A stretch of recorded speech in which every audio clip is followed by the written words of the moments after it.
नहीं, मैंने यहाँ 2 अक्टूबर को एक भाषण दिया था। उस भाषण में मैंने ये कहा था कि जब मैं छोटा था मेरे गांव में 1970 में मैं पैदा हुआ, जातिवाद नहीं था, सब बराबर थे। हमारे यहाँ जो सफाई कर्मचारी आती थी जिनकी शादी उसी वर्ष हुई थी जिस वर्ष मेरी दादी की हुई थी, दोनों सहेलियाँ थी बहुत अच्छी, क्योंकि एक ही साल में दोनों शादी होकर गाँव में आई थी।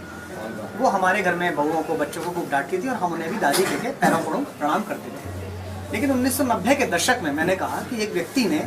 आरक्षण के नाम पर एक आंदोलन चलाया और इस समाज को गहरे जातियों में बांटने की कोशिश की। निश्चित बात है कि 1990 में मंडल कमीशन का आंदोलन हुआ था और उस समय वीपी सिंह जी के प्रधानमंत्री होने की अगुवाई में इस देश में जातिवाद के गहरे बीज बोने की कोशिश की गई, जिससे भारतीय समाज व्यथित था आज भी।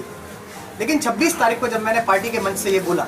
कि पार्टी को बैक टू बेसिक पर लौटाने के लिए मैं कार्यकर्ताओं से मिलूंगा, मैं संवाद करूंगा, तो वही कोटरी जो चाहती थी कि एक एक करके लोगों की राजनीतिक हत्या कर दी जाए, निपटा दिए जाए, वही सक्रिय हो गई। उन्हीं में से एक बहुत उद्योगपति के बड़े घराने में बैठ के कभी तनख्वाह लेने वाले सज्जन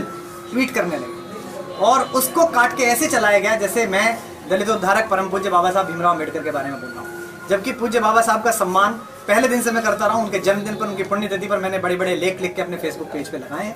और फिर भी मैं कहता हूँ कि जो भ्रम फैलाने की कोशिश की थी, मुझे बहुत सारे दलित संगठनों के साथी मिले थे, मैंने उनसे कहा था कि मैं उतना ही स्वयं को सौभाग्यशाली मानता हूँ इस संविधान के दायरे में आके जो पूज्य बाबा साहब ने बनाया, जितना आप मानते हैं।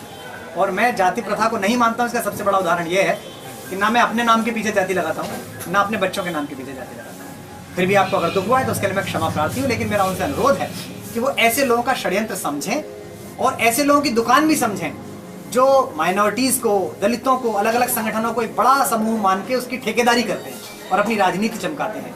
हम बाबा साहब को सही श्रद्धांजलि तभी दे पाएंगे जब हम आखिरी आदमी तक, दलितों में अंतिम व्यक्ति तक इस स्वराज को, इस पारदर्शिता को और उसके हक की लड़ाई को पहुंचा सके। मैंने जो यहाँ पर बोला था वो मैंने पहले बताया कि 1990 के दशक में हुई जातिवादी राजनीति के विषय में बोला था और जिस व्यक्ति के बारे में बोला था सब जानते हैं कि विश्वनाथ प्रताप सिंह जी ने उस लड़ाई को बड़ा करने की कोशिश की थी,